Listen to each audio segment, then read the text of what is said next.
네, 안녕하십니까. 역사 인문의 향기 시간입니다.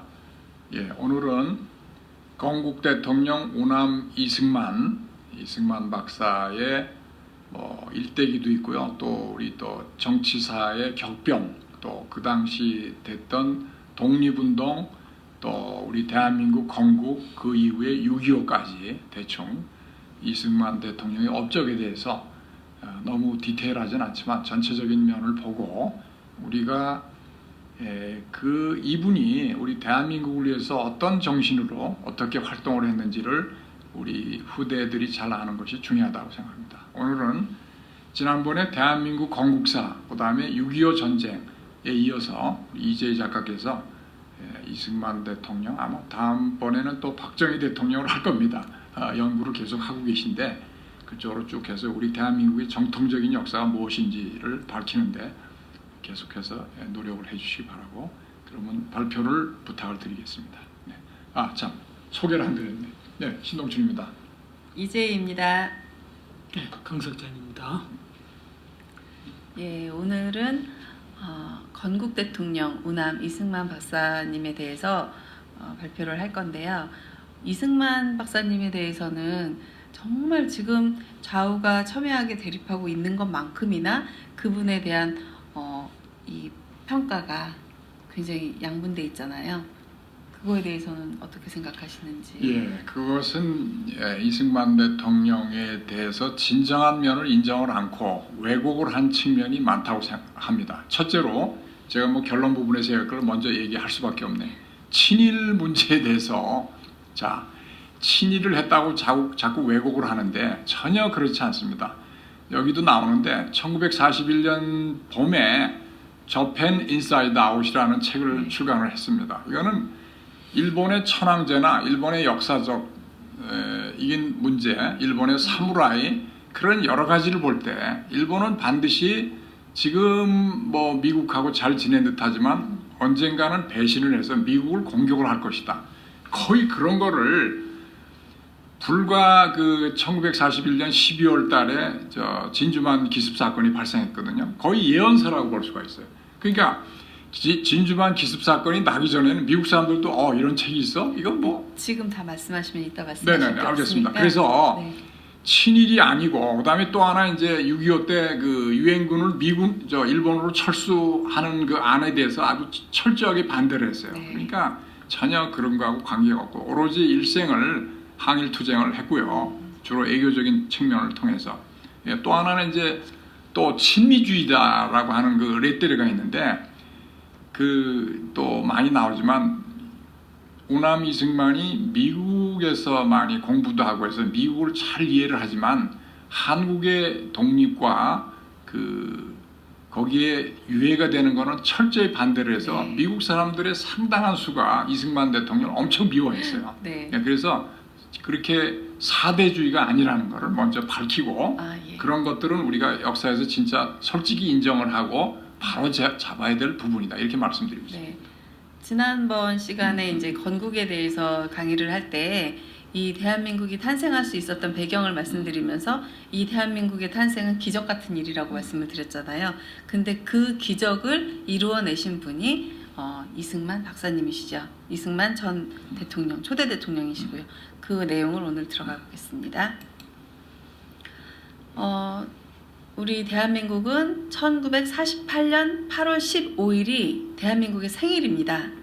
1919년으로 주장하는 사람들이 있는데 그때를 주장하는 사람들은 사실은 다른 의도가 있다는 걸 다 알고 있잖아요. 그래서 오늘 여기서 그 얘기까지 할 필요는 없지만 정확히 이제 짚고 넘어가야 할 부분이 우리 대한민국의 생일은 1948년 8월 15일이라는 왜 그 1919년은 이제 상해 임시정부가 나가지고 그거를 우리 대한민국 건국이라고 하는데, 임시정부라는 게 나라의 요건은 국민 영토 주권이 다 있어야 되는데 그 세 개가 다 없잖아요. 그 다음에 북한의 김일성이 자체도 그 임시정부를 갖다 별로 안 좋아하고 그 인정을 안 합니다. 자기들은 또 조선인민주주의 인민공화국이 1949년인가 됐는데 48년 9월 달에 그러니까 그게 인정을 안 하는 걸 우리 이상하게 이걸 가지고 주장을 하는 게 저는 대한민국을 부정하는 세력들이 만들어낸 거죠. 네. 그래서 이승만 대통령님은 대한민국의 초대 대통령님이시고요. 또 이분은 1875년 3월 26일 황해도 평산군에서 출생하셨다고 근데 합니다. 48년에 초대 대통령이기도 하지만 또 임시정부, 상해 임시정부의 초대 네, 대통령이 네, 맞습니다. 이승만 대통령이에요. 이게. 네. 그러니까 이 양반이 정말 시쳇말로 북치고 장구치고 처음부터 활약을 너무 많이 하신 거예요. 네. 이승만 대통령님에 대해서 많은 사람들이 또 천재라고 얘기를 하는데요. 이승만 대통령님은 6살에 천자문을 암송하셨고요. 이제 12살 때 통감저료를 공부하셨는데 이거는 이때 당시에는요. 우리가 근대적인 학문을 배운 게 아니라 한학을 공부하신 한학도였으셨어요. 그리고 제가 잠깐 또 여기서 말씀을 드리면 전 세계적으로 천재들이 가장 많이 배출된 때와 곳이 우리나라 조선이고 조선에서 조선시대에 가장 많은 천재가 배출되었다고 합니다. 이거는 굉장히 뭐라고 흥분되는 사실인 것 같아요. 그 어디서 얘기하는 거죠? 네? 어디서 얘기해요? 제가 예. 굉장히 공부를 많이 하면서 이제 찾아낸 거예요. 아, 그렇구나. 네. 그 학문이 유학이다 이거죠? 네, 유학. 맞습니다. 예. 우리가 지금 저도 어릴 때 사실은 논어를 많이 읽었는데. 저는 너무 안타까운 게 사실 한자를 잘 못 배웠어요. 그래서 한자를 보면 저는 까막눈이에요. 우리 선조가 쓴 글인데도 불구하고 앞에다 갖다 놔도 읽지 못하는 까막눈이 되어서 참 가슴 아픕니다. 이거 보세요. 이게 언제적 지도일까요? 1948년 뭐 그때 네. 상황이죠. 우리나라 건국. 대한민국 건국할 때 그때 당시의 지도인데요. 이제 느낌으로 아시겠지만 이 빨간 부분, 이 유라시아 전체가 빨갛게 이렇게 돼 있는데 이 빨간 부분이 속해 있는 나라들이 전부 공산화된 나라들이고요. 그 중에 지금 끄트머리 유일하게 여기 우리나라가 자유 대한민국입니다. 자유민주주의. 기적. 예, 기적이 아닐 수 없습니다. 북한도 나라 이름에 보면 조선 민주주의 인민공화국이라고 하는데 여기서 우리가 잘못 알게 될 수가 있는데 민주주의라고 해서 다 똑같은 민주주의가 아닙니다. 이 사회민주주의도 있고 또 인민민주주의도 있고 자유민주주의가 중요한 게 있는데 뭐죠? 자유민주주의죠. 예, 그렇죠. 민주주의를 하면 뭐합니까? 자유가 없는데. 그렇죠. 네, 우리는 이승만 대통령님 덕분에 이렇게 방종에 가까운 자유를 누리고 있는 거 아니겠습니까? 여기도 보시면 이승만 대통령이 아니었다면 자유민주주의가 안 되었을 수도 있다. 아까 지도에서도 보셨지만 정말 위태로운 상황이었어요. 당시로 돌아가 보면. 그래서 1946년 8월 이제 이때 미군정이 우리나라에서 그 통치를 하고 있었잖아요. 그때였는데 여론조사를 했을 때 8,453명이 이제 응답을 했는데 그 중에 70%가 사회주의를 원했고요. 7%가 공산주의를 찬성을 했습니다. 그러면 나머지 23%가 이 자본주의, 자유민주주의를 그러니까 자유민주주의를 원했던 만큼 이 자유민주주의나 사회주의나 이런 거에 대해서 기초적인 지식이 부족했던 때였다는 걸 알 수 있죠. 분별력이 없었던 거죠. 네. 그랬는데 이제 이승만 대통령님은 더 멀리 내다보시고 이 자유민주주의를 미국에서 직접 경험을 하시면서 우리나라에도 이 자유민주주의가 필요하다라고. 그러니까 일제시대 국내나 요 만주, 중국에 있는 상당히 지식인들은 대개 네. 사회주의를 많이 선호를 했어요. 그거는 이상주의거든요. 인간이 평등해야 된다는데 쏠려가지고 이제 그때는 이제 사회주의가 본격적으로 실험이 안 된 상태에서 이제 나중에 소련이 오래 네. 지속되다 망했는데 이제 그걸 보고 이제 우리가 역사적 경험을 한 건데 이때는 경험이 없었어요. 이때 당시에 이승만 대통령님이 자유민주주의를 계속 외치시니까 뭐라고 이승만 대통령님을 비웃가서 말을 했냐면 늙은 파시스트라고 그런 말을 할 정도로 굉장히 무지했죠. 파시스트라고 하는 국가 전체주의거든요. 그러니까 히틀러의 나치스하고 네. 이 이태리 무솔리니가 하는 게 파시스트예요. 그거는 완전히 틀리죠. 그건 1인 네. 독재자가 쥐고 있는 것이 전체주의죠. 네. 근데 정말 이승만 대통령님이 이때 이런 비난을 받고 이래서 타협을 했다면 우리가 자유민주주의를 얻을 수 없었겠죠. 아까 이제 네. 재팬 인사이드 아웃에 대해서 말씀을 해주셨는데 이쪽에서 다시 말씀을 좀 해주세요. 네, 아까 말씀드렸지만 거의 이승만 박사의 그 통찰력이라는 게 대단합니다. 제가 그 영문으로 된 거는 다 못 읽었지만 일부 읽어보면 그 일본은 천황제가 돼서 그 개인의 영혼이 없어요. 이 천황제가 이 무슨 저 신앙처럼 돼가지고 천황이 뭡니까? 1인 그 천황의 그 족보가 천세 만세 이어진다는 거예요. 이 도대체가 말이 안 되는 얘기잖아요. 거기 이제 하늘이 직접 준다. 아마데라스 오미감이라고 하는데 그렇게 해서 내려와서 또 사무라이들의 그 군국주의 정신 뭐 이런 거를 다 꽤 들고 있었어요. 그래서 일본은 배신을 하는 나라다. 배신 누구에 대해서? 미국에 대해서. 이때 이제 책의 골자, 그러니까 책에 나온 내용 중에 어떤 이제 한 부분은요. 일본이 진주만, 미군 영토인 진주만을 습격할 것이다라고 이제 예견을 했어요. 그랬는데 이때 당시에 미국 사람들은 그걸 믿지 않았어요. 믿지 않았죠. 예. 믿지 않았다가 나중에 일본이 진짜 진주만을 습격하고 나니까 이 책이 베스트셀러에 오르면서 이승만이라는 인물이 미국에 부각되기 시작을 한 거죠. 그렇죠. 그 일본이 미국하고 한판 붙을 수밖에 없는 게 일본은 자원이 없는 나라잖아요. 그 태평양의 많은 도서, 그 미국을 공격을 해야 자원을 확보를 할 수가 있어요. 숙적인 미국한테 붙어서 그것이 패망을 결국 촉진을 한 거죠. 결국. 네. 그리고 또 이승만 대통령님이요.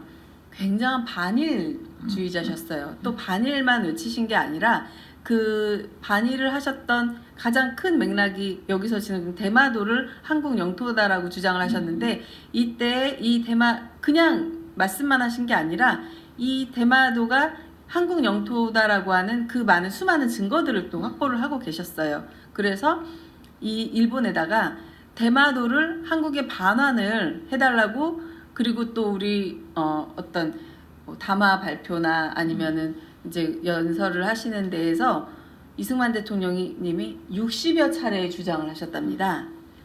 그래서 대마도는 우리 땅인데 이제 350년 전 임진왜란을 일으킨 이제 일본이 무력으로 강점해서 일본 영토가 됐다. 그리고 사실 이때 우리가 영토를 뺏겼기 때문에 이제 결사항전을 한 의병들이 있었고 이런 거에 대한 이제 전적비가 도처에 있고 이런 사실들을 정확히 알고 계셨습니다. 그러니까 오늘날 이거 대마도가 한국 영토라는 주장은 싹 묻히고 네. 일본이 독도가 자기들 거라고 계속하는 주장만 지금 국제적으로 올리는 것 같아서 상당히 이제 아쉬운 대목이죠 지금. 맞아요. 네네. 이 이승만 대통령님이 한국 영토다라고 계속 주장을 하셨는데 지금 우리가 대마도를 우리나라 땅이라고 주장하는 사람이 단 1도 보이지 않습니다. 네. 근데 여기 이제 우리 이 작가께서 이제 언급은 안 하셨는데 그 이승만 대통령이 하나의 또 위대한 그 평화선 선포를 했어요. 평화선은 독도를 포함하는 광대한 일본 네. 우리 동해에 그 네. 선을 거서 물론 국제적으로 뭐 인정을 못 받는 일방적인 선언이긴 하지만 네. 그 우리 대한민국의 그 초기 상태에서 그거를 선언했다고 하는 건 참 위대한 업적이라고 볼 수가 있습니다. 네. 평화선. 얼마나 뿌리 깊게 대한민국을 사랑하셨는지 그렇죠, 알 그렇죠. 수가 있죠. 맞습니다. 당시의 국제 정세는 지난번에 이 대한민국 건국사를 할 때 했었는데 이제 잠깐 이 골자만 또 말씀을 드리면요. 아까 그 재팬 인사이드 거기서 나왔던 것처럼 일본이 진주만을 폭격을 하면서 국제 정세가 확 바뀝니다. 그때 이제 미국하고 일본하고 이제 전쟁을 하게 되는 거죠. 그러면서 미국의 수많은 군인들이 죽어가는 때에 죽어가는 걸 보면서 일본은 계속해서 이제 미국하고 싸우고 하는데 미국은 이 전쟁을 빨리 끝내고 싶은데 일본은 계속 하고 있잖아요. 그래서 미국이 소련에다가 참전을 요구를 했는데 또 소련은 그때 독일하고 싸우고 있었기 때문에 몇 달 후에나 가능하다. 그런 상태에서 미국이 또 원자폭탄을 완성을 했고 그 원자폭탄을 일본에 투하를 하면서 8월 15일 날 항복을 얻어내죠. 근데 이제 소련은 제2차 세계대전이 끝나면서 그 소련은 부동항이 없어요. 얼지 않는 항구가 없어서 그 얼지 않는 항구를 갖고 싶어 하는데 이제 그때 리비아의 트라폴라타니아 항구 그리고 일본의 홋카이도 이런 통치권을 달라고 전승국으로서 요구를 했는데 각국이 다 반대를 하는 바람에 이제 소련의 요구가 거절이 되었고요. 그런 상황에서 이제 소련이 북한을 점령을 하면서 이런 요구가 거절되었던 거에 대해서 소련은 북한을 통해서 부동항을 얻으려고 했겠죠. 여기서 이제 관찰을 요하는 거는 네, 그 미국의 그 핵 실험 성공이 대단히 그 중요합니다. 네, 포츠담 선언에서 이미 미국은 핵 개발 소식을 가지고 갔어요. 핵 개발이 됐다고 하는 건 소련이 겁내는 거거든요. 소련이 사실은 한반도를 전부 차지하려고 다 야욕을 가지고 있었는데 핵 개발이 돼서 일본을 핵 공격을 함으로써 일본이 빨리 항복을 해서 여력이 생긴 거예요. 네. 일본이 망하니까 이제 남한에 들어가도 된다는 여력이 생겨서 그나마 38선으로 된 겁니다. 이게 뭐 일본은 말이죠. 자기들이 그 전쟁을 일으킨 거에 대해서는 사과를 별로 않고 자기들이 핵 피해 국가다 이것만 강조를 하고 있어요. 제가 몇 년 전에 나가사키의 평화공원이라는 걸 가보는데 웃기지도 않아요. 일본은 전쟁 책임에 저기도 안 하고 핵 피해 국가다 이것만 지금 강조를 하고 있어요. 이게 굉장히 중요한 겁니다. 네. 아니면 일본 사람들이 막 천만 수천만이 죽었을 수도 있어요. 이게 안 됐으면 미안한 얘기인데. 이때 이제 소련은 북한만이 아니라 소련의 그 공산주의 위성 국가들을 굉장히 많이 갖고 있었고요. 중국은 끝에까지 이제 모택동의 군대와 국민군이 싸우면서 그 장개석 군대가 승리를 하면서 중국이 공산화가 진행이 되고 유라시아 대륙 전체가 지금 공산화가 되고 있었잖아요. 모택동이가 승리했죠. 네. 장개석이 하는 게 아니고. 아, 네네. 네네네. 그러면서 이 북한은 그때 당시에 중공의 후반 기지 역할을 하고 있었어요. 이 전쟁에 대한 보급 기지, 병참 기지 역할을 하고 있었고, 우리 남한은 일제에 의한 지배가 끝나면서 지금 아직 상태가 갖춰지지 않은 때였잖아요. 그럴 때 남한은 이 지구상의 많은 나라들이 알지 못하는 구석에 처박힌 아주 작은 나라였었어요. 그랬을 때 그 우리나라의 그 국제적 가치를 봤을 때에는 아까 소련이 달라고 했던 일본의 호카이도 작은 섬과 바꿀 정도의 그런 국제적 위치밖에 되지 않았는데 여기서 이제 관찰이 굉장히 중요한데 그 이제 스탈린이가 이제 계속 저기를 했는데 스탈린이 뭐 욕심이 많은 건 사실인데 네. 그 스탈린이 사실은 2차 세계대전을 연합국의 승리로 이끄는데 중요한 역할을 했어요. 근데 어떻게 역할을 했냐면 수많은 소련 사람들을 죽이면서 네. 그 승리를 얻어냈어요. 2만 5천만 명인가요? 2,500만 명. 2,500만 예, 명. 소련군만 한 2천만 명. 그렇게 되니까 어마어마해요. 그러니까 미국이나 서방에서도 연합국도 그걸 인정할 수밖에 없어. 그러니까 유사시에는 한반도를 소련에 내줘야 될지도 모른다는 사고가 있는 거예요. 그 당시에 또 그 루즈벨트 대통령이 상당히 그 좌파였어요. 뉴딜 정책이 좀 좌파적인 건데 소련의 첩자까지 루즈벨트 대통령의 그 보좌관이 돼가지고 굉장히 우리 한반도가 불리하게 돌아갔는데 네. 이승만 대통령이 이거 얄타담에서 그 한반도 분단에 대한 미략설 이것도 터뜨리고 하면서 가까스로 그래도 38선을 막은 거예요. 저는 어떻게 현실이 보면은 그 하이 히틀러보다 스탈린이 그러면- 더 무서운 네. 사람 같아요. 네. 38선이 형성된 데는 네.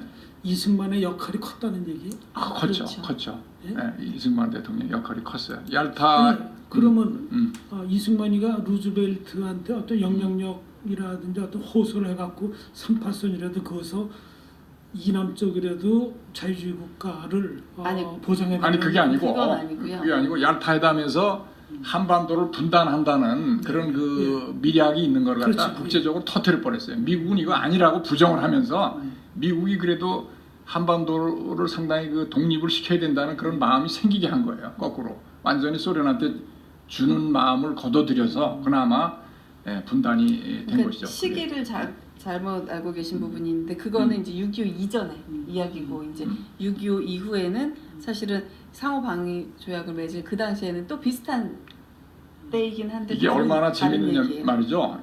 2차 세계대전 때 소련하고 일본이 그 비밀 협약을 맺고 있었어요. 서로 뭐 침공하지 않기로. 소련은 유럽 전선에 집중을 해야 되는데 극동에서 일본하고 붙으면 또 힘드니까 네. 옛날에 러일 전쟁에 진 악몽도 있고 하니까 네. 그걸 미략을 하다가 마침내 이제 기회가 오니까 그 협약을 파기하고 8월 15일 날 종전이 됐는데 불과 일주일 전 8월 9일 날 선전포고를 한 거야. 네. 그리고 청진리로 들어왔죠. 그 일주일 때문에 한반도에 그 북한이 점령이 당한 겁니다. 그때 신속하게 밀고 들어왔잖아요. 거기에. 그래서 우리 한반도가 이렇게 소련이라는 게 원래부터 차지하려고 하고 있기 때문에 이렇게 된 거예요. 근데 그때 당시에 이제 한반도를 보면요.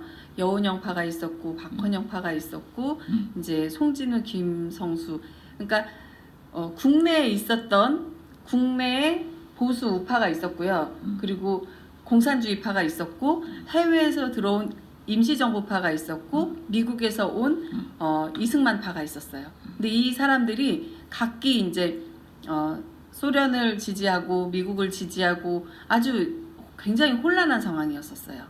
그때 이제 이승만 대통령은 미국하고 사이가 좋은 편이 아니었어요. 이승만 대통령이 들어올 때 당시에는 좀 전에 말씀하신 것처럼 미국과 소련은 이때 긴밀한 체제를 구축을 하고 있었는데 이승만 대통령님은 대놓고 반소주의자였어요. 그래서 이 긴밀하게 묶여서 가는 때에 이승만 대통령이 국내에 들어오면 이 문제가 될까봐 이승만 대통령을 못 들어오게 막았었어요. 미국에서는. 그랬는데 이승만 대통령님의 친구였던 그 메가더 장군이 이승만 대통령님을 입국을 할 수 있게끔 도와주셔서 이제 들어오죠. 그랬을 때 이승만 대통령님하고 김구 선생님하고는요 그 탁치 반대를 신탁통치 반대. 신탁통치 반대를 같이 공조해서 얘기를 하고 있었어요. 그랬는데 이 두 분이 언제 이렇게 헤어지게 되느냐면은 그 이승만 대통령님이 정읍선언을 하면서 정읍선언에서 뭐라고 하느냐면 남한만이라도 그 자유민주주의로 단독 정부를 세워야 된다라는 얘기를 했었고 김구 선생님 같은 경우에는 안 된다. 이렇게 되면 우리가 분단이 고착화될 수가 있기 때문에 그건 절대로 안 된다라고 하는 상황이었어요. 그랬는데 이승만 박사는 해외에 그 수많은 그런 정보를 듣고 있었잖아요. 그래서 이런 정보들을 미리 알고 있었기 때문에 우리 남한만이라도 단독 정부를 세워야 한다고 했었고 그런 상황에서 김구 일행이 평양으로 갔죠. 네. 방문했지. 잠깐만 여기가 어디지?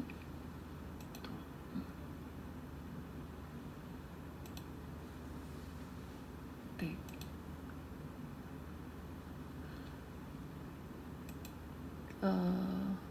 하여튼 김구 쪽에서는 남한 이 분단 확정 우려 때문에 이제 그 북한에다가 얘기를 해요. 이제 우리 쪽하고 회담을 하자 제의를 해요.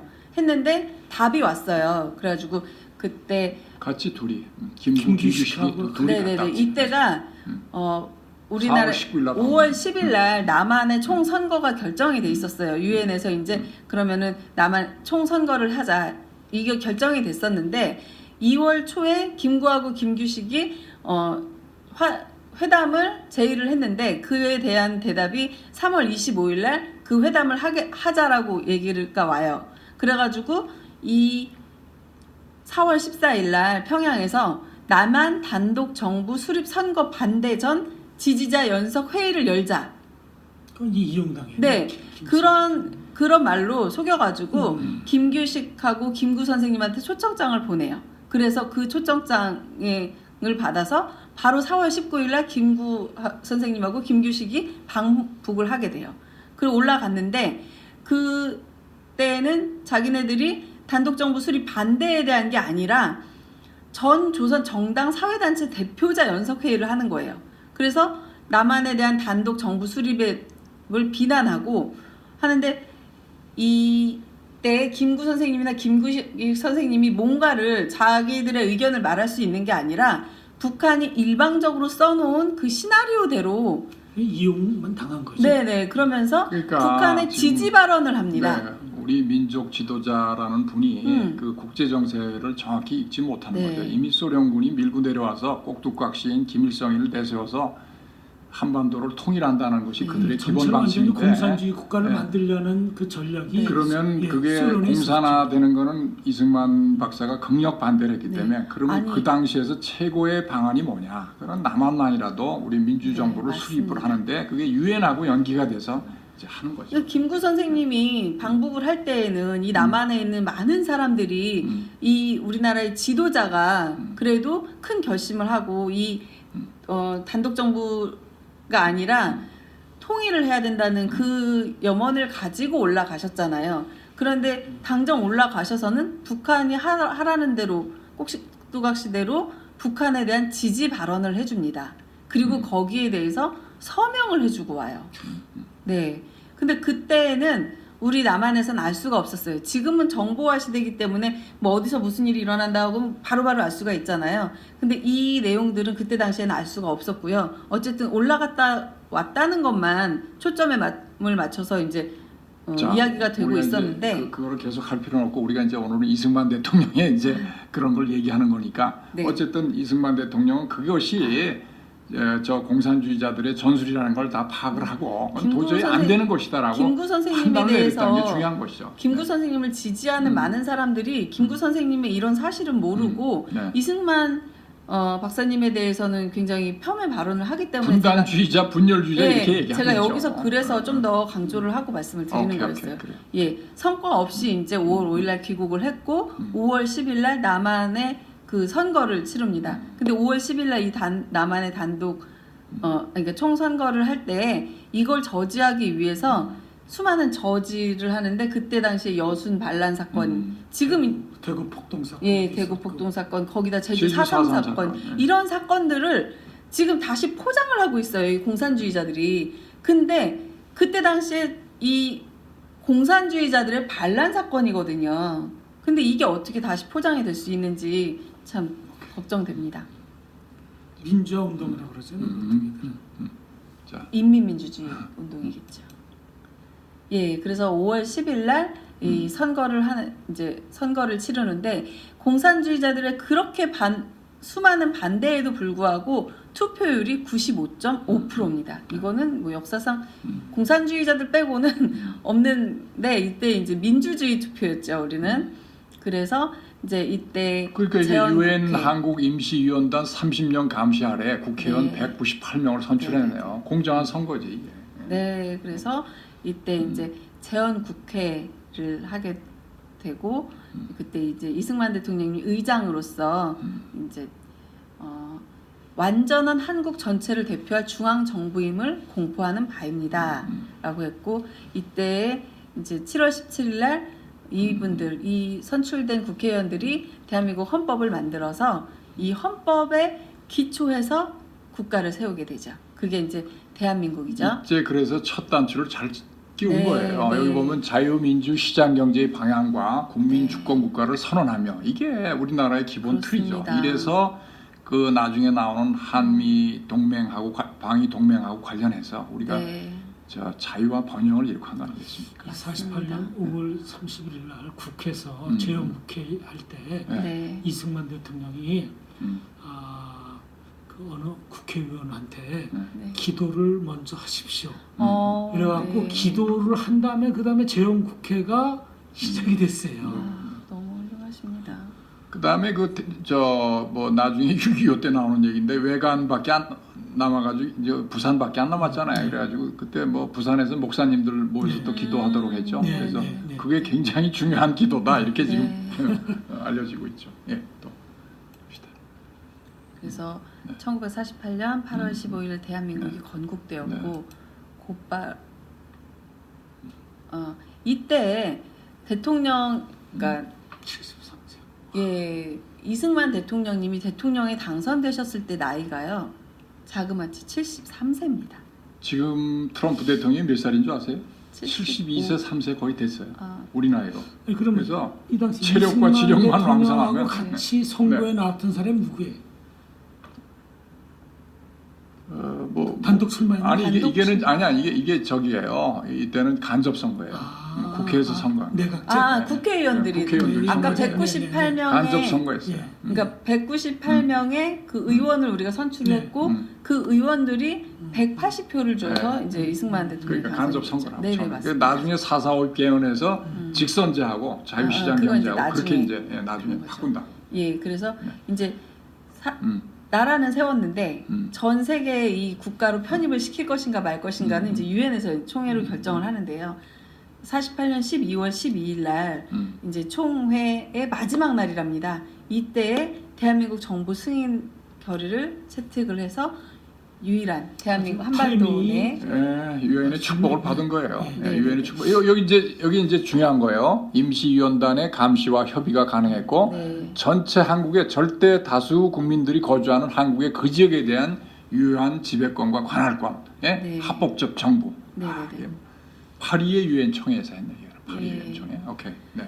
이 정부는 한국 내 유일한 유일한 그러한 합법 정부임을 정부다. 선언함. 그렇게. 이때 이 이야기는 뭐냐면 북한까지 포함된 이야기입니다. 그러니까 우리 헌법이 지금 대한민국의 네네. 영토는 한반도하고 네, 고속도로로 한반도의 한다라고 고속도로. 하는 거죠. 네, 맞습니다. 예, 그렇습니다. 우리가 통일을 해야 될 사명이 있는 거예요. 이때 헌법상에. 이제 대한민국 네. 건국의 음. 완성을 의미하는 거죠. 근데 이때 지금 여기에는 써 있지 않지만 우리나라가 아까 얘기한 것처럼 홋카이도하고 바꿀 정도의 국제적 가치밖에 없는데 유엔에서 이 나라를 알겠어요? 모르잖아요. 이때 이승만 대통령께서 장면 그때 그 교황청을 움직이십니다. 장면이 누구냐면 김수환 추기경의 스승이에요. 그래서 장면을 카톨릭 쪽이 네, 이때 그 여권을 보면은 장면 그 부통령이었을까요? 장면 그분이 그 교황청으로 날아가는데 그때 교황청하고의 면담을 할 수 있는 이런 걸 받아서 가서 교황청의 사제들을 움직입니다. 그래서 사제들이 각국의 나라에 먼저 이제 그 대한민국을 지지해라. 네, 그런 이야기를 해서 요청을 한 거죠. 네, 그 요청으로 인해서 네. 46개국이 승인, 그러니까 그 찬성을 하고 그 북한 아니 소련의 위성 국가 6개가 반대를 하고 스위스는 기권을 해서 이게 유엔이 그냥 일방적으로 축복을 줬겠습니까? 우리나라에 그렇게 애교를 잘한 거예요. 이승만 대통령이 맞습니다. 그 국내 상해 뭐 미국에 걸쳐서 국제적인 애교의 달인이에요. 애교를 너무나 잘 알아요. 그러니까 어떻게 하면 이게 된다는 걸 알기 때문에 이게 가능한 거예요. 이거 아무나 할 수 있는 거 아닙니다. 네. 절대로. 이제 그때 이제 우리하고 반대로 북한은 승인을 얻지 못해서 우리가 어렸을 때 늘 말했던 것처럼 북한 괴뢰 도당이라고 말을 했었거든요. 북한은 나라가 아니었었어요. 자, 그래서 92년인가 그때 유엔에 동시 가입이 됐죠. 겨우 북한을 네. 받아들이면서. 그리고 그렇기 먼저 때문에. 여기서 말씀을 드리면요. 네. 이렇게 국제적으로 승인한 대한민국이 유엔이 자기네 나라가 직접 승인을 했잖아요. 너네는 나라라고. 근데 그런 나라가 6.25에 처해서 국가 소멸 위기에 처해 있을 때 이 유엔군을 파견해서 이 대한민국을 보존할 수 있게 도와줬던 거죠. 그렇죠. 유엔으로서는 앞뒤가 맞아야 되잖아요. 그걸 네. 합법 정부를 승인했는데 그 합법 정부를 공산주의자들이 공격을 하니까 보호를 해야 될 거 아니에요. 근데 사실은 그 핵심은 미국이에요. 역시 네. 힘이 바탕이 돼서 그렇죠. 되는 미국이 것이지. 힘을 실어줬으니까 세계 각국에서 미군이 제일 먼저 들어왔잖아요. 네, 9월 맞습니다. 30일인가 들어왔어요. 아, 그러니까 네. 연달아서 연합군들이 남아공화국, 콜롬비아, 이디오피아 뭐 이렇게 정말 우리가 생판 알지도 못한 나라에서 7월 4일인가 미국을 믿고 제일 빨리 보내주는 들어와요. 거예요. 네, 미국을 믿고 들어온 거예요. 네. 그래서 그래서 네. 이 이제 북한에서는 9월 9일날 조선민주주의인민공화국 그게 무력이 다 뒷받침돼 있잖아. 무력이. 네. 무력이. 네. 넘어가죠. 이때 이제 네. 이때 근데 이제 이렇게 나라가 체제가 두 개로 나뉘어서 있었어요. 그랬는데 이 북한에서는 계속 이 남한을 통일시키려고 이 공산주의 통일을 시키려고 계속 이제 전쟁 도발을 하고 있었는데 이때 50년 1월 12일 날 그 미국이 에치슨 라인이라는 걸 발표를 해요. 그래서 미국의 방위선을 여기 이렇게 자른 거예요. 그래서 일본까지는 이제 미국의 방위선 안에 있는데 대한민국은 거기서 빠진 거예요. 대한민국하고 대만이 빠졌네. 네. 대만이 그리고 빠졌죠. 이제 미군이 이제 철수를 하죠. 자, 그래서 여기서 보면은 국제적으로 역사적으로 이것이 미국의 입장이 참 딜레마예요.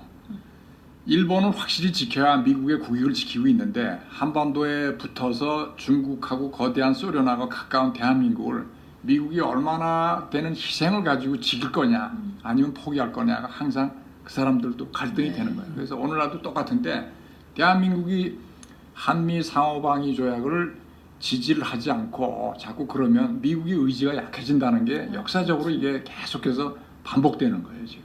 예. 우리가 희생을 하려면 그만한 가치가 있어야 되는데 남한에서는 우리를 호응을 안 한다. 그러면 뭐로 있겠습니까? 그러니까 여기 미국이 이제, 엑시스 라인을 갖다가 발표하니까 네. 김일성인가 남침하더라도 미국이 개입을 안 하겠구나 하는 네. 그런 계산이 섰기 네, 네. 때문에 6.25 전쟁이 발발된 거예요. 개입을 할 수 맞습니다. 있더라도 벌써 멀어진 거거든. 철수를 한 거거든. 이게 방위산 하니까. 그러니까 호기가 온 거지. 그다음에 스탈린한테 계속 구걸하다가 이게 떨어지니까 허락이 난 거예요. 네. 바로 이것 때문에. 예. 미국이 오판하는 거죠. 근데 다시 또 전쟁에 미국이 개입한 거 그거 좀 신비로워요.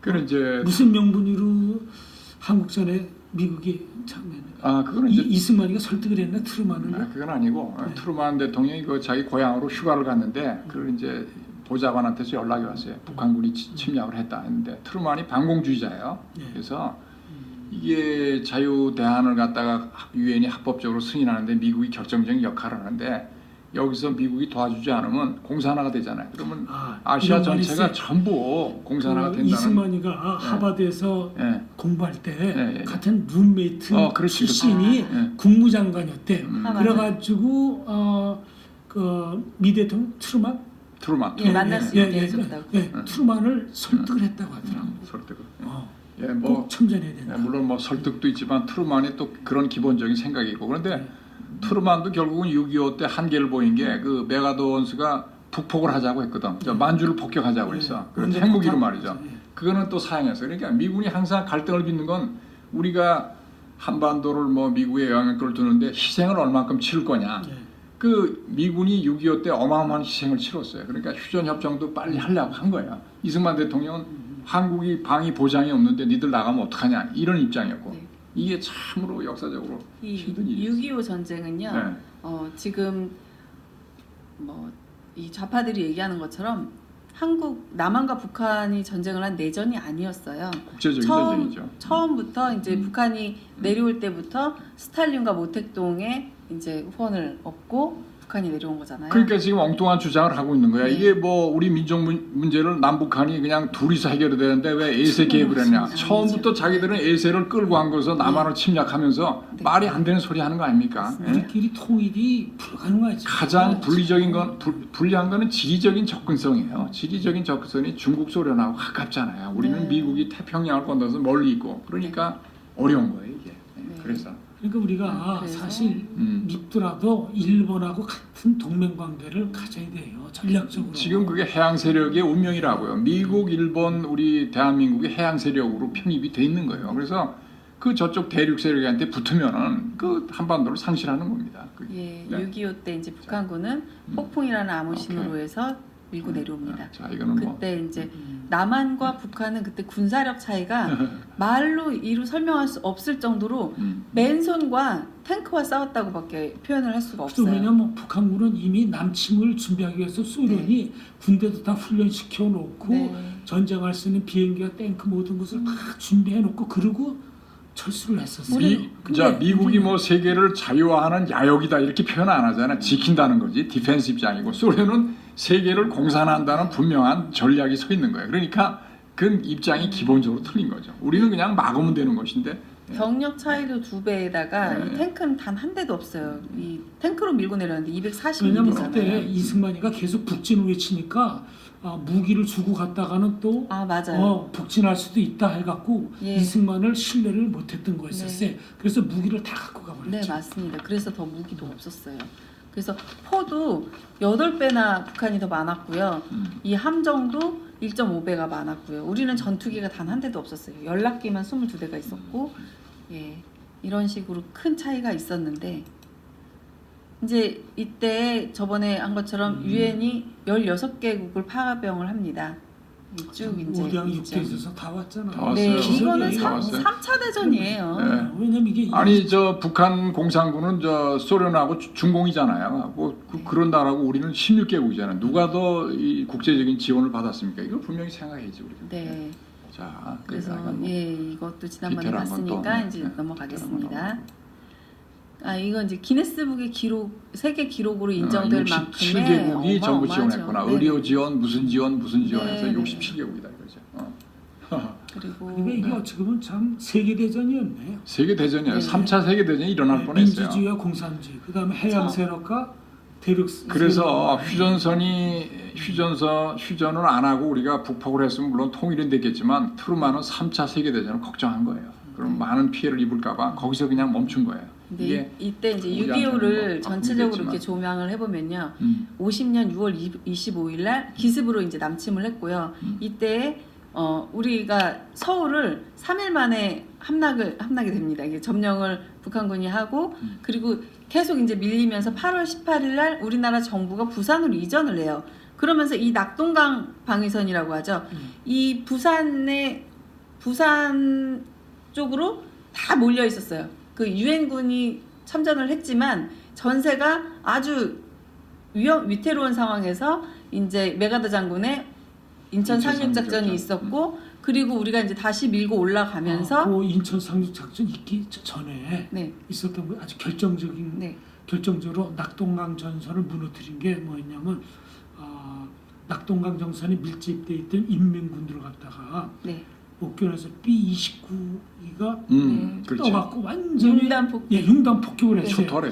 근데 그때 왜 그걸 빨리 못했냐면 그때 8월달 장마철이라 아. 구름이 껴갖고 폭격을 맞아, 못하고 맞아. 있었어요. 아, 네. 근데 그때 이제 이승만 대통령이 부산에 피난한 그 목사님들한테 기도를 요청했어요. 그래갖고 부산에 있는 초랑교회인가 예, 거기서 모여갖고 목사님들이 기도를 했던 거예요. 그래서 구름이 거쳤다. 그리고 구름이 싹 꽂히니까 예, B19가 바로. 떠갖고 그냥 완전히 그냥 다 쓸어버린 B29가 거죠. 오늘날도 살아 있습니다. 예. 그게 대단한. 그때요. 이 6.25 전쟁 중에요. 그런 기적들이 곳곳에서 일어났다고 합니다. 자, 그렇죠. 예. 그리고 서울을 북한군이 들어와갖고 바로 남쪽으로 내려오지 않고 3일인가 4일 동안 지체를 했던 거다. 그것도 네. 그것도 또 자, 우리 뭐 전쟁의 디테일한 기적에 네. 대해서는 또 나중에 볼 기회를 하고 오늘 네. 이승만 대통령 그렇게 하는 해서 거니까. 이제 네. 인천 상륙 작전으로 인해서 우리가 쭉 밀고 올라가면서 10월 1일 날 이제 그 38선을 넘으면서 이때의 국군의 날로 이제 지정을 하게 되고 그때 10월 달에 우리가 평양을 점령을 합니다.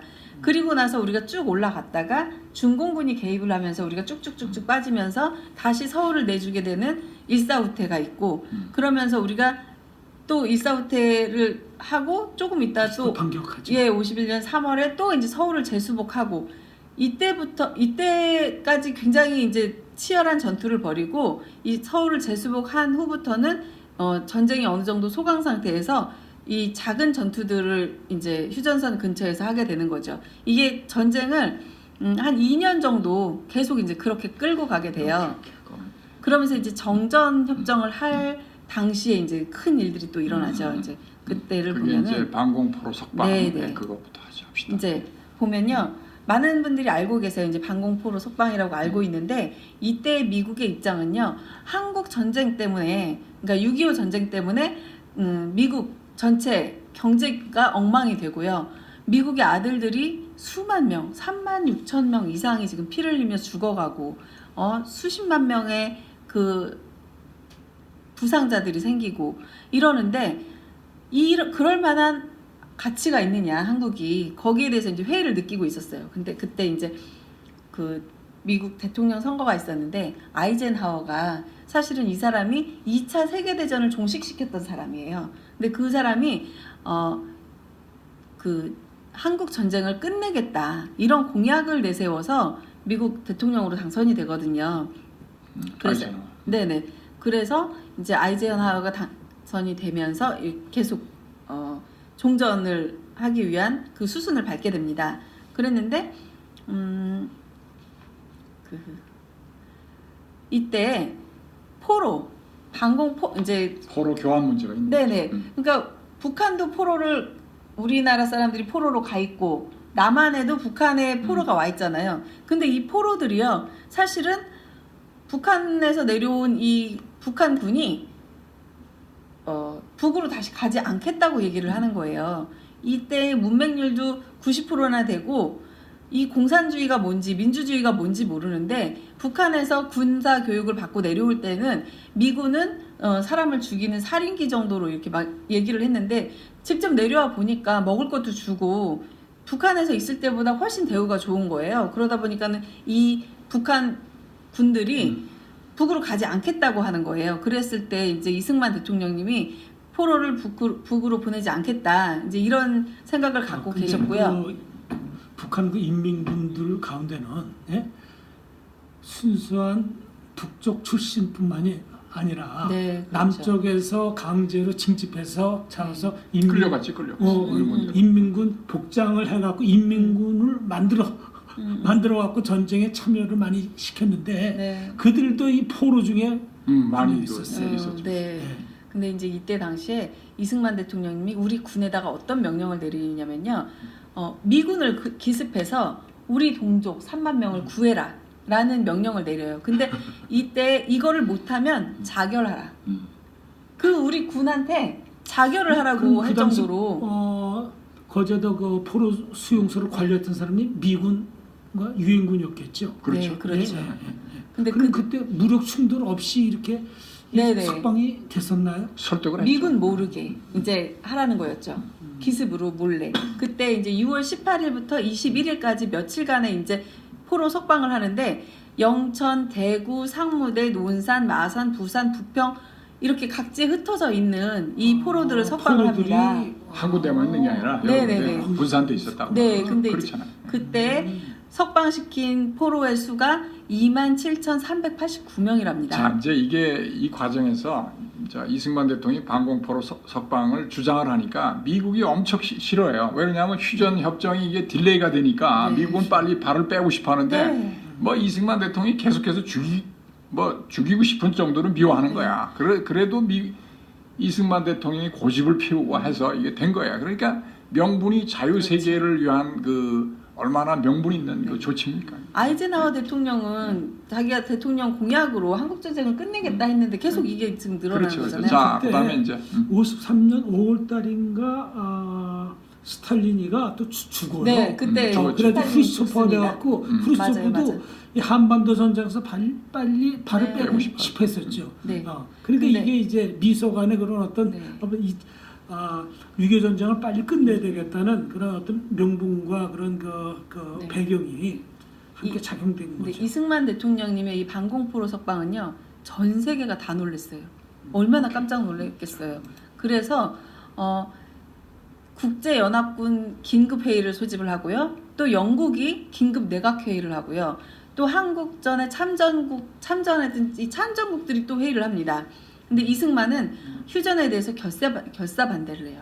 그러면서 휴전 후에 북한이 재침을 하면 어떡하냐, 그거에 대해서 강력한 군사 동맹을 해주지 않으면 나는 계속해서, 그때 이제 시위를 합니다. 그렇게 시위를 하는데 계속해서 시위를 하겠다, 이제 이렇게 나갔고요. 미국에서는 한국에게 그러니까 우리 한국의 방위를 책임을 져주겠다는 이제 조약을 약속을 하면서. 이게 지금까지 미국에서 다른 나라한테 이처럼 방위 조약까지 맺어준 적이 없었다고 하더라고요. 일본 같은 경우에는 10년에 한 번씩 재계약을 해야 합니다. 네, 우리는 영구조약이에요. 일단은. 네네네. 우리 그러니까 영구조약입니다. 이 신생국, 더군다나 약소국, 네. 미국이 거의 좌지우지하는 나라의 대통령이 바락바락 대들면서 네네네. 그 이익을 주장하니까 네. 미국도 너무나 골치 아픈 거죠. 그죠? 네. 빨리 하여튼 정리하고 싶고 뭐. 자, 그래서 이제 요 다음에 나오는데 네, 빨리 그래서 에버레디 그거를 미국이 소개해 이제 그 방위 조약을 약속을 해요. 약속을 하면서 53년 7월 27일 날 이제 38도 부근 군사 분계선 마지막 24시까지 싸우는 이제 그런, 이때 저는 너무 가슴이 아픈데 군사 분계선으로 이제 휴전이 됩니다. 그때 이 조약에 따라서 한미 상호 방위 조약이죠. 이 조약에 따라서 세계 최강의 미군이 우리나라에 이제 주둔을 하게 되는 거죠. 육해공군이. 그래서 또 거기에다가 경제 원조를 또 약속을 해줘서 경제 원조가 들어오면서 우리나라는 이제 경제 성장에 전력 투구를 할 수 있게 되는 그 거죠. 마땅한 일 아니겠습니까? 그 나토의 최전방인 그 서독에다가 군대를 주둔시켰잖아요. 또 일본에다 주둔시켰잖아요. 우리가 공산주의하고 바로 맞닥뜨린 상황에서 미군이 그걸 안 해주면은 우리가 뭐 다시 재침된다고 하는 거는 뭐 불문가시죠. 좀 전에 이제 방공포로 석방 전에 미국은요. 이 이승만 대통령님이 계속 눈에 가신 거예요. 그렇지. 뭔가 하려고 할 때마다 계속 반대를 하고 하니까 이승만 대통령님이 근데 반대를 위한 반대가 아니라 이 대한민국을 위해서 지키기 위해. 예, 대한민국을 지키기 위해서 미국하고 이게 대립이 될 때마다 큰 목소리를 내셨던 거죠. 그래서 보면은 53년 4월에 이제 휴전 회담이 성사 단계에 있을 때 이승만 대통령이 결사 반대를 하는 거예요. 그래서 단독으로 북진을 해서 통일을 하겠다 이런 선언을 하시고요. 국민들을 총동원해가지고 휴전 반대 시위를 계속합니다. 그러니까 미국은 아주 징글징글했겠죠. 북진 통일이 사실 실현성은 없는데도 네. 그렇게 치고 나간 거예요. 근데 전략적인 미국의 양보를 얻어내려고. 그렇죠. 네. 조금이라도 미국한테 네. 더 그렇죠. 얻어내기 그래서 위한 전략이죠. 한국의 작전 지휘권 8군 사령관인 테일러가 극비리에 이제 이승만 대통령을 견제하기 위한 제거하는 거예요. 에버레디 견제가. 플랜을 합니다. 아까 말씀하셨던 건 에버레디. 에버레디. 그러니까 이게 견제가 아니라 제거 작전. 네, 제거 네, 작전. 암살 작전이에요. 어떻게 보면. 네. 임무. 그래서 그래서- 이게 또 충격적인 얘기인데. 근데 이제 사실은 이 이승만 정도까지. 대통령을 대신할 지도자가 없기 때문에 이승만을 대신해서 한국군을 이제 내세우려고 하는 겁니다. 근데 한국군은 또 사실 이승만 휘하에 대통령님의 있는 지휘하에 있는 거기 때문에 이제 그렇죠. 예. 그래서 한국군 참모총장을 불러서 유엔군 명령을 따르도록 지시하고 했는데 이때 이제 그때 유엔군은 또 어떻게 나오냐면은 명령에 반항을 하면 한국군 부대에 대한 연료와 탄약을 공급을 안 하겠다. 이제 그리고 유엔군의 이름으로 군사정부를 선언한다. 막 이러면서 이 이승만 대통령님을 코너로 모는 거죠. 그랬는데 또 한편으로는 이승만 대통령님의 그런 조건을 들어주겠다 하는 그런 유화책을 펴가지고 한미 상호 방위 조약을 체결하게 되는 겁니다. 네. 예, 이제 그거에 대해서 이제 5월 53년 그 정전 협정 후에 10월 1일 날 미 국무부 장관 댈러스가 이제 한국으로 날아와서 서로 조약을 하게 되는 거죠. 그래서 이 조약으로 인해 가지고 한국군의 병력 증강을 약속받고요.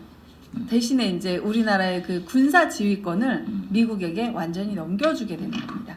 그래서 휴전을 방해하지 않겠다라는 오리나라를 지켜주면 네 이거는 이제 휴전하는 거고 그렇죠. 당시에 이제 6.25의 전쟁의 총 피해액이 22조 4,820억 원인데 이제 미국의 원조를 받아서 이 전쟁의 피해 상황을 이제 복구를 하게 되는 거죠. 근데 이때 이 나라를 복구하는 데는 최소 100년이 걸릴 것이다 할 만큼 아주 초토화가 돼 있었어요. 이때 이제 메가더 장관이 얘기를 한 거고요. 4.19가 있었어요. 이 4.19는 뭐냐면 대통령 48년에 대통령직에 당선이 됐는데 지금 60년이에요. 근데 이때 민주화를 부르짖는 이 학생들이 사실은 미국이 이때 부정선거 때문에 부정선거 때문에 그렇죠. 그랬죠. 네, 부정. 네, 이때 사실은 미국이 원조를 해주는데요. 그 농산물로 원조를 해주니까 농산물 네네 우리나라 농촌 경제가 파탄이 난 거예요. 그러면서 지식인들이 130만 명이 실업 사태가 발생을 하면서 이제 데모를 한 거예요. 이때 당시에는 우리 남한보다 북한이 훨씬 잘 살았거든요. 그래서 북한을 추종하는 많은 사람들이 이제 일어난 거예요. 이 지식인들이 조금 이제 공부를 하고 이랬던 이 지식인들이 취업을 할 곳도 없고 불만. 여기서는 희망이 보이지 않는데 북한은 잘 사는 것 같고 이러니까 이때 이제 들고 일어났어요. 그래서 이때 이제 사망 학생이 186명 그리고 부상자가 수천 명에 이르렀어요. 그때 이승만 대통령님은요 그 자유당 총재로서 내가 책임을 지고 하야를 하겠다라고 이거를 며칠 끌었던 것도 아니에요. 바로 이런 사건이 일어나면서 바로 이제 말씀을 하시는 거죠.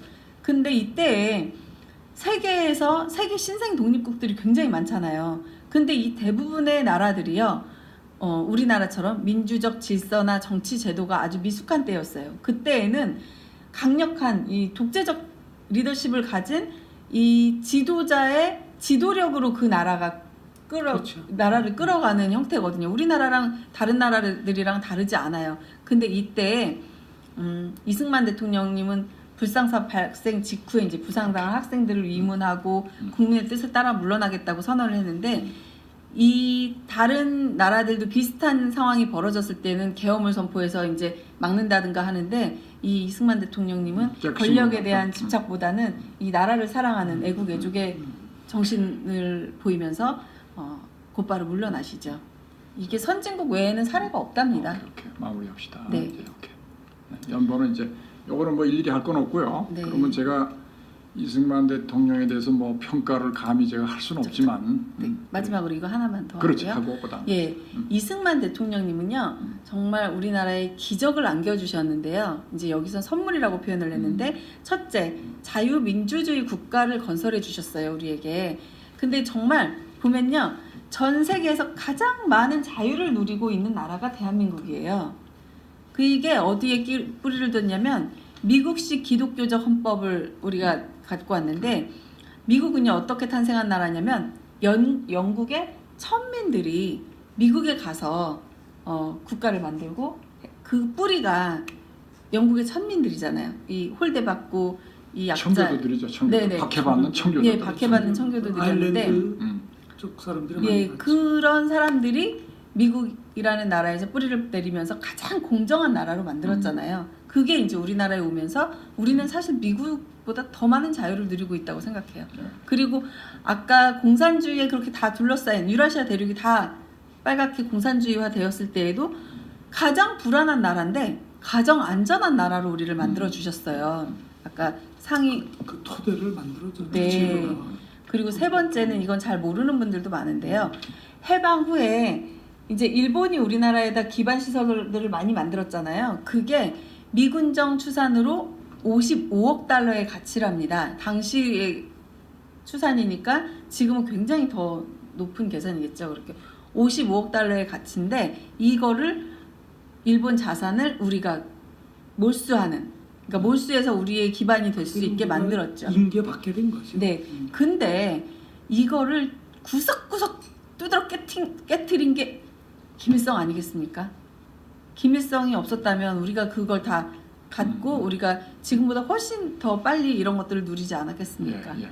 오케이. 네. 그래서 오늘 뭐 이 작가님 수고 많으셨고, 이게 뭐 이걸 하려면 사실 뭐 10시간도 부족한데 이걸 네. 빨리 하느냐고 그러는데, 그래 이제 이승만 대통령이 태어나서부터 그 생애를 우리가 조명을 해보면 네. 1875년에 태어나서 일찍이 유학의 천재로서 유교적인 그 기반을 가지고 있는데, 또 그때 민주화 투쟁을 해가지고 고종 당시에 또 투옥이 됐었어요. 근데 네. 투옥 당시에 또 1904년에 독립정신이라는 그거를 집필을 했어요. 그 당시에 네. 국제정세하고 해서 우리가 부강해져야 되는데 또 기독교 국가가 돼야 된다고 선포를 했어요. 그때. 그 이제 이 양반이 평생을 투쟁을 했는데 1919년에는 이제 1차 세계대전이 끝나고 소위 파리 강화회의에 있었어요. 그거는 전부 뭐 미국, 영국, 프랑스, 일본 이 연합국들이 다 좌지우지하는 회의에 우리가 가서 한국의 독립을 주장하려고 했는데 뭐 미국이 비자를 주질 않았어요. 그래서 김규식이가 대신해서 거기 프랑스 의장한테 그냥 편지를 전달하는데 문제 제기를 했고, 그 다음에 얄타 비밀 얄타 회담 시에 그 사실상 분단이 거의 확정이 됐거든. 미소 간에 거의 그렇게 밀약이 돼 있었어요. 그거를 미국 조야한테 퍼뜨려 가지고 미국이 더 이상 그거를 악화시키지 않도록 굉장히 신경을 써서 그나마 네. 남한의 이 자유정부가 서는데 결정적인 역할을 했다고 볼 수가 있죠. 그 다음에 전쟁이 또 끝나고 1945년에 샌프란시스코 강화회의도 있었어요. 이때도 또 전승국가 회의예요. 이게 국제정치라는 건 힘 있는 나라, 또 전승국이 좌지우지하는 나라예요. 거기에 가서 목소리 내치려고 하는데 약소국의 대통령으로 항상 안 되는 거예요. 좌절감. 옛날에 이준 열사 해서 그 케이그 만국 평화에 가서 뜻을 못 이뤘잖아요. 똑같은 거예요. 네. 우리 약소국의 역사, 이것은 참 우리 민족이 정말 교훈으로 삼아야 되는 건데 그래도 이승만 대통령 같은 탁월한 정치가 애교가 또 학자가 있음으로써 우리 대한민국의 기초가 그래도 서서 건국이 됐다고 하는 것은 하나님의 축복이 아닐 수 없다 저는 그렇게 생각을 합니다. 그래서 정말 감사합니다. 그리고 아까 이제 그러니까 감옥 생활을 5년 넘게 하셨거든요. 네. 근데 그 안에서 사전을 또 만드셨어요. 영한 사전. 영한 사전. 네. 그러니까 뭐 영어를 그 저편 인사이드 아웃에 보면 문체가 너무너무 좋습니다. 저희는 따라갈 수가 없을 정도예요. 네네. 자, 그러면 오늘 좀 약간 아쉽긴 하지만 이 정도에서 그치고 또 이승만 대통령의 그 업적에 대해서 새로이 네. 생각해본 좋은 시간이었습니다. 감사합니다. 마치겠습니다.